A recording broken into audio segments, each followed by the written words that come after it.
que si hay amor me dijeron, toda distancia se salva. Seguís escuchando Habladurías Universitarias y como cada miércoles desde las 17 horas llegó el momento de compartir con ustedes nuestra columna sobre formación ciudadana, una columna impulsada por Nuevas Fronteras en el Manifiesto Argentino y que tiene en la conducción a Manuel Hale. ¿Cómo estás, Manuel? Buenas tardes. Hola, buenas tardes, Claudio.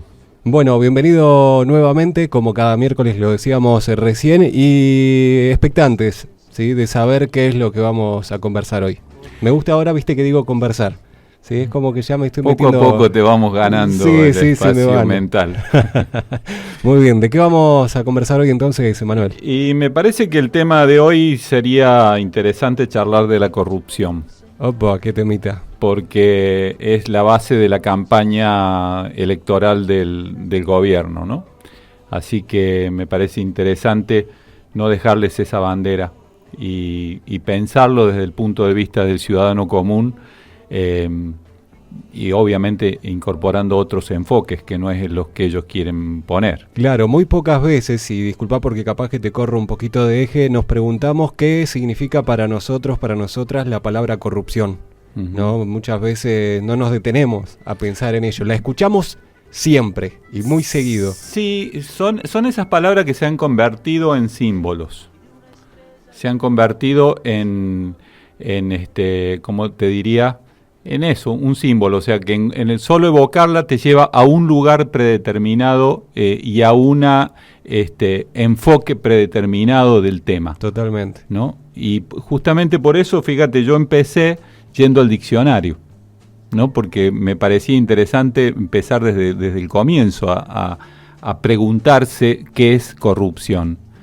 Y el diccionario da dos puntos. Uno dice acción y efecto de disolver o disolverse, y está mirado en términos químicos, si querés. Uh-huh.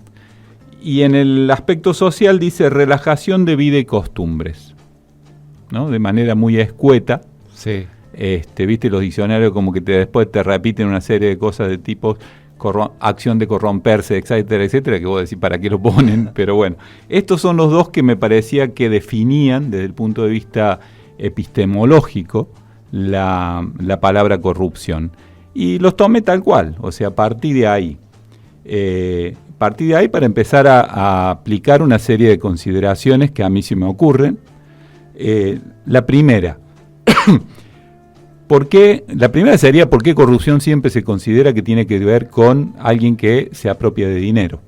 ¿No? Ahí ya tenés un recorte que se ha hecho desde la formación sistemática que te van haciendo culturalmente. La otra es ¿por qué siempre el corrupto es el que recibe? Y nunca se plantea desde el lado del corruptor, que es el que inicia la acción de corromper, ¿no? Si lo pensamos en términos políticos, siempre se piensa que el corrupto es el político que recibe la coima y no el empresario, la empresa o la corporación que le da la coima para que le permita hacer una acción ilegal, ilegítima o que no tiene consenso. Claro, no se puede hablar de individualidades cuando nos referimos a la corrupción. Es que siempre hay dos partes. Podemos identificar, pero claramente hay más gente involucrada o puntos involucrados en el entramado. Es que siempre hay dos partes. Uh-huh. A ver, imaginemos, no sé, un caso que seguramente está sucediendo, una corporación como Monsanto, uh-huh, que necesita que determinados políticos de determinados países, donde ellos quieren vender el veneno que utilizan como insecticida, se lo permitan más allá de las normas o del sentido común de la salud pública. El que inicia el acto de corromper es Monsanto. Después hay políticos que reciben que obviamente son corruptos, pero claro, el primer corrupto o corruptor, que sería peor, es la multinacional que pone el dinero para iniciar esa acción. Lo mismo pasa con las empresas que necesitan que le den obra pública o con los laboratorios que necesitan que no salga una ley de genéricos. O sea, siempre hay un primer paso que es el corruptor. Sin embargo, en el sentido común del ciudadano, no se toma esa parte. Siempre se piensa en el político que recibió la coima. Está buenísimo que utilices el término corruptor porque jamás lo había utilizado y las últimas 2 letras denotan un verbo, una acción, ¿no? Así que... La acción inicial. No habría corrupto si no hubiera corruptor. Uh-huh. Y en ese sentido, si vos pensamos en la historia de la familia presidencial, son corruptores desde los años 70. O sea, hoy mucha gente se confió en que no iban a robar, por ejemplo, porque dice, ellos ya son millonarios. ¿Desde dónde son millonarios? Son millonarios a partir de la obra pública que utilizaron en los años 70. Cuando empieza la dictadura, Macri padre tenía 7 empresas. Cuando termina la dictadura tenía 49. Antes del comienzo del gobierno de Alfonsín, Cavallo, presidente del Banco Central, hace una especie de amnistía de la deuda pública privada y la pasa como deuda pública de todos nosotros. Una de las mayores fortunas que estaban ahí era la de Macri. O sea, ahí viene creciendo los millones que tiene la familia presidencial. Pero eran básicamente corruptores. Quizás hoy, que ellos ya son gobierno, quizás hoy haya menos corrupción, porque ya no lo necesitan. Porque los corruptores son los que están en lugar del funcionario público, están de los dos lados del mostrador. Y eso la gente no lo está analizando. Es una de las primeras cosas que me parecía que tenemos que empezar a pensar cuando le están tirando como campaña electoral a la oposición la palabra corrupción como una manera de desestimar absolutamente cualquier tipo de propuesta. Y si vos ves los canales oficialistas, parten de ahí, o sea, lo dan como sentado. No tienen manera de ocultar el fracaso enorme y terrible de este gobierno en el sentido económico. Ya lo tienen que admitir. Y entonces, ¿ahora qué te dicen? Bueno, la gente tendrá que decidir entre el fracaso económico de este gobierno y la mala praxis, porque no lo dicen que lo hicieron a propósito, dicen mala praxis, o la corrupción. O sea, ¿cuál de los dos es el daño menor? Quieren volver a la corrupción, dan como sentado que eso ya está instalado. Y lo primero que habría que pensar, siguiendo con esta línea de razonamiento, veamos, seguramente en el gobierno anterior hubo corruptos.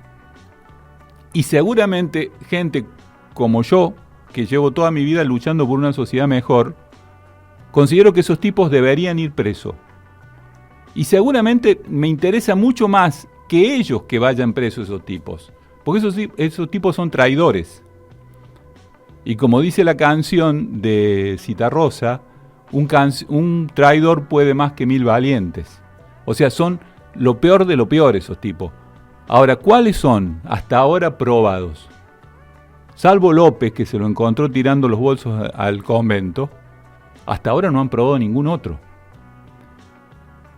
Y si yo sigo este razonamiento de decir, bueno, pero si corrupción, además de dar dinero, coimas, recibir dinero, de acuerdo al diccionario dice acción y efecto de disolver o disolverse. O sea que yo podría pensar que corrupción también puede ser disolver valores. Ya es otro enfoque de corrupción. Y entonces yo me pregunto, si se trata de disolver valores, ¿no es corrupción mentir? Cuando estás mintiendo aviesamente para engañar a la sociedad, ¿no es corrupción? Y este gobierno se instaló legalmente porque ganó unas elecciones, pero ilegítimamente porque ganó unas elecciones mintiendo. Sí, también me pongo a pensar, a ver, porque está buenísimo lo que estás planteando. Si un ciudadano como yo, ¿no?, sabe que tenemos un gobierno de corruptos y corruptas, y sin embargo no hago nada, o peor aún, los vuelvo a votar, también en cierto punto estaría contribuyendo a esa disolución de valores. Creo que en ese sentido yo también sería un corrupto. Ahí te adelantaste a mi próximo punto. Perdón. No, perfecto, me parece bárbaro, porque está bueno que vaya saliendo como una elaboración conjunta.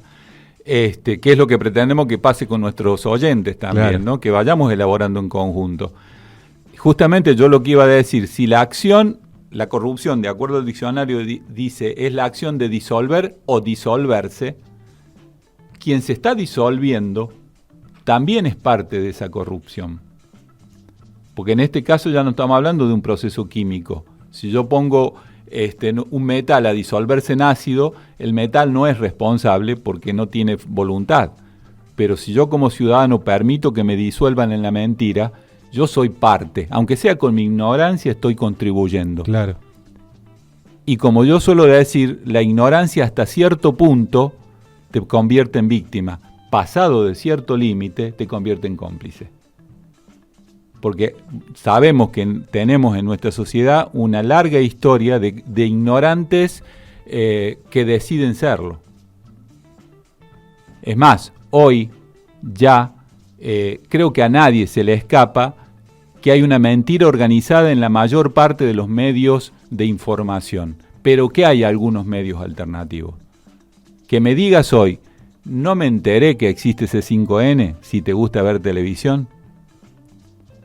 O que me digas hoy, mirá, la verdad, yo tengo redes sociales, pero no, cuando dicen algo que se sale de lo que yo creo, no los veo. Ya no sos ignorante, ya sos cómplice.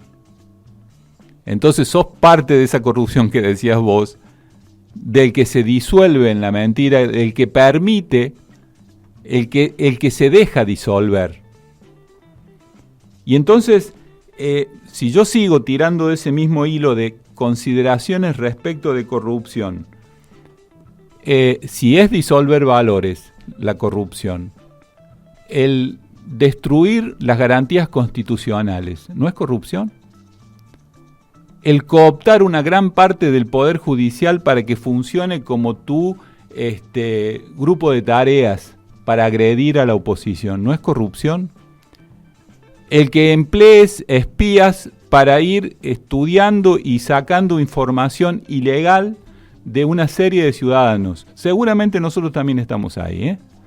Lo que pasa es que todavía nosotros no somos tan importantes como para que nos saque Majul en sus programas, las escuchas de nuestros programas o de nuestras conversaciones. No somos tan importantes, pero seguramente las tienen. Porque es un aparato policial totalitario el que se está utilizando. Y utilizar esas escuchas ilegales, que se saben que son ilegales, que no las pueden tener algunos jueces como Ramos Padilla, que necesita ahora defenderse porque lo están atacando también con algunas escuchas ilegales. Su abogado fue a pedir las escuchas por las cuales lo están acusando y no se la dan. Dice, no se la podemos dar para que el tipo se defienda, y sin embargo lo tienen algunos medios oficialistas. ¿Eso no es disolver valores? Y si es disolver valores, ¿no es corrupción? Entonces, ¿qué hacemos como ciudadanos frente a eso? Cuando nos están destruyendo las garantías constitucionales, quizá al ciudadano común le pegue como lateralmente, que diga, bueno, sí, a mí no me va a pasar, yo no soy tan importante. Te puede pasar en cualquier momento. Uh-huh. Basta que en algún momento tengas la desgracia de tener un choque, no sé, con el auto, con un señor poderoso, para que te usen esos mecanismos, porque dejas de ser igual ante la ley. Y todo eso es corrupción, a mí me parece. Vos fijate hasta el punto que se ha llegado en ese tema, que el Papa ayer, en un encuentro, en una especie de seminario jesuítico de valores, había algunos abogados argentinos, y mencionó, lo dijo explícitamente en un comunicado, que le preocupa la utilización que se está haciendo en Latinoamérica, porque obviamente esas olas, como vienen de Estados Unidos, no son en un solo país, son como olas generales. Y si no, veamos por qué está preso Lula, por la presunción de un juez que nunca pudo probar nada. Sin embargo, lo dejó preso para que no participe en las elecciones y todavía sigue preso. La participación de la justicia como instrumento de manipulación de la política, lo dice el Papa explícitamente. Hay un observatorio de la ONU, que también dijo, y específicamente para Argentina, que le preocupa la utilización de una especie de combinación entre la justicia, los servicios secretos y algunos medios de comunicación para manipular el devenir de la política. ¿Eso no es corrupción? Yo le diría al que nos está escuchando, empecemos a pensar dónde estamos metidos. ¿Quiénes son estos tipos que están decidiendo hacia dónde va nuestra patria, hacia dónde vamos nosotros? Porque esa patria vamos todos dentro. Incluso van dentro algunos que todavía ni siquiera tienen capacidad de decisión, como nuestros hijos y nuestros nietos, y nosotros tenemos la responsabilidad de empezar a hacer valer nuestra capacidad de decisión incluso por ellos, no solo por nosotros. Todo esto me hacía pensar el tema de la corrupción, y te das cuenta que es algo mucho más complejo que decir los del gobierno anterior eran corruptos y nosotros somos republicanos. Es mucho más complejo. No, de hecho me atrevo también a pensar, a ver, el corruptor no rara vez deja de serlo. Solo que cuando no ocupa un cargo importante en el Estado está mucho más expuesto a cuando sí lo ocupa. Por eso mucha gente aspira a ocupar un cargo en el gobierno. Hoy creo que el gobierno nacional, el presidente de la nación, sigue cometiendo los mismos delitos que venía cometiendo, solo que tiene muchas más herramientas para disimularlo. En realidad ahora no tiene que corromper a nadie, ahora él está del otro lado del mostrador también. Eso es lo que cambió. O sea, la política hasta esta época en que los mismos empresarios o las mismas corporaciones empezaron a poner sus propios CEOs en los gobiernos, porque esto no es solo de Argentina tampoco. Eso también es una ola y empieza en Estados Unidos. Fíjate quién es Donald Trump.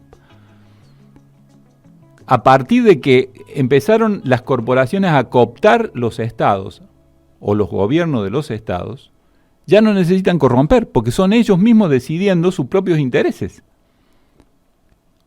A ver, nosotros, y esto va para el ciudadano común que cree que a él no le toca, porque parece que estamos hablando temas ajenos.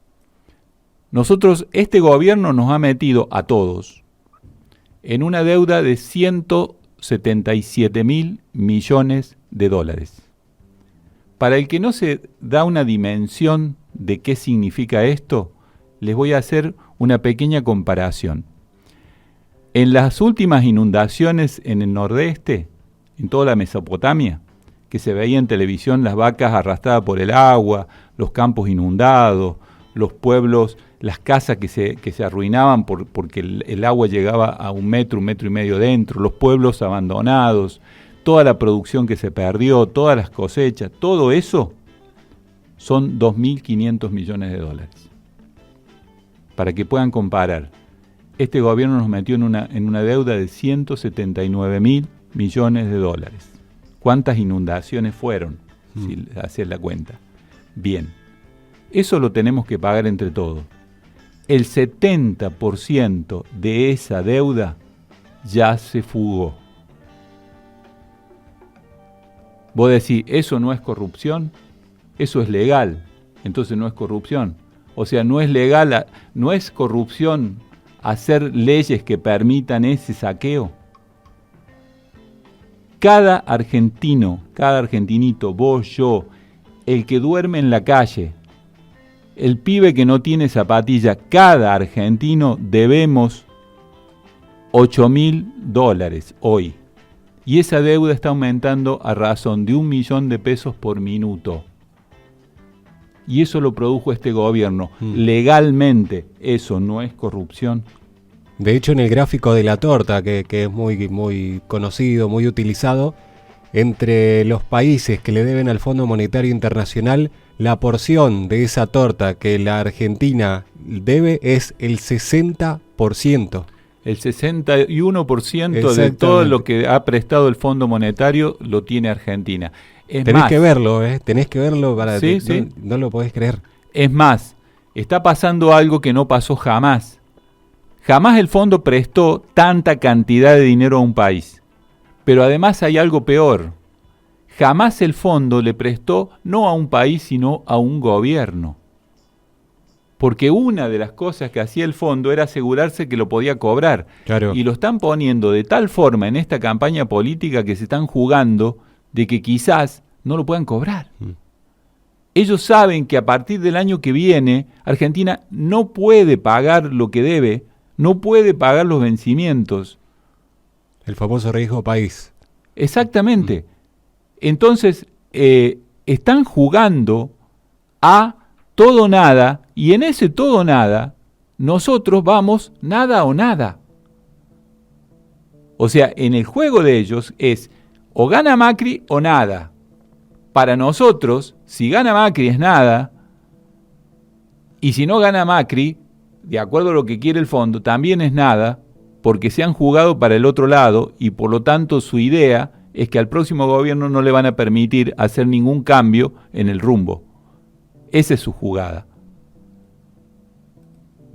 Yo quiero que cada persona que nos esté escuchando pueda reflexionar eso, y que cuando escuche la palabra corrupción, empiece a complejizar el pensamiento, empiece a poner otros enfoques, deje de ser una especie de víctima propiciatoria y deje de ser víctima por decisión de informarse, de salir a conversar con otros, de empezar a conectarse con una realidad que te están inventando, hoy ando medio trabo con las palabras, inventando una especie de realidad virtual. Es increíble. Esta mañana lo escuché a Macri diciendo: estamos creando miles de empleos. Se han destruido más de 250.000 empleos registrados, ni hablemos de los otros, los que no podemos tener datos, pero generalmente se supone que son 3 empleos informales por cada empleo formal que se destruye. O sea que esos 250.000 pasan a 1 millón de personas. 50 pymes por día están cerrando. Y el tipo sale esta mañana en Córdoba diciendo: estamos creando miles de empleos. O sea, si alguien le quiere creer, seguir creyendo a un tipo que está absolutamente esquizofrénico, es porque quiere ser cómplice. Por lo tanto, nosotros ya vamos a dejar de hablarle como una víctima propiciatoria. Vamos a empezar a hablarle como cómplice. ¿Vos querés ser el tipo que tiene el síndrome del que no quiere ver la realidad, que sería el síndrome del cornudo? Allá vos, hermano. Nosotros vamos a tratar de juntar a todos los demás que queremos una patria que se pueda sostener, que se pueda poner de pie nuevamente y que nos cobije a todos. Esa era la idea. Perfecto. Y bien lograda como siempre. Bueno, no sé si querés agregar algo más, Manuel, por ahí alguna información en relación a lo que vienen trabajando desde Nuevas Fronteras. Sí, tenemos que dar una información, lamentablemente, que no es muy positiva. Habíamos hablado del 11 hacer el lanzamiento del manifiesto aquí en la zona, sí, porque venía Pedro Peretti, que es uno de los referentes del manifiesto. Por un problema de agenda no va a poder venir, así que nosotros lo vamos a retrasar unos días y vamos a hacer, la idea es hacer un conversatorio, un mega conversatorio. O sea, hacer un evento, llamar a mucha gente, tratar de que vengan los dirigentes de otras organizaciones a los que queríamos invitar a este evento y que participemos todos de una especie de conversatorio donde quizás el eje temático, no lo había pensado, pero puede ser esto que estábamos charlando. Necesitamos una patria que nos cobije a todos y que se pueda autosostener, que pueda volver a generar los recursos para que todos podamos progresar dentro de ella. Quizá podría ser ese el eje temático. De hecho, muy interesante. Sería, no entendí bien, para la misma fecha. No, nos vamos a retrasar unos días para organizarlo porque hay como una especie de cambio de rumbo. Bien. Y cambio de eje, digamos, pero la idea es hacerlo invitando a la misma gente y obviamente a toda la gente de la red que se quiera acercar, pero a conversar, sin una figura como iba a pasar en este caso, que iba a venir alguien que nos iba a dar su punto de vista, pero hacerlo a nivel como lo hacemos los conversatorios, que sea horizontal, donde todos podamos charlar de los temas que nos interesan. Perfecto. Bueno, Manuel, muchísimas gracias entonces y nos volvemos a ver el próximo miércoles. Esto fue la columna sobre formación ciudadana de Habladurías Universitarias, una columna impulsada por Nuevas Fronteras, el manifiesto argentino, y conducida por Manuel Gel. Como lo dijimos recién, será hasta el próximo miércoles, pero les invitamos a quedarse en sintonía porque hasta las 18 horas continuamos con Habladurías Universitarias.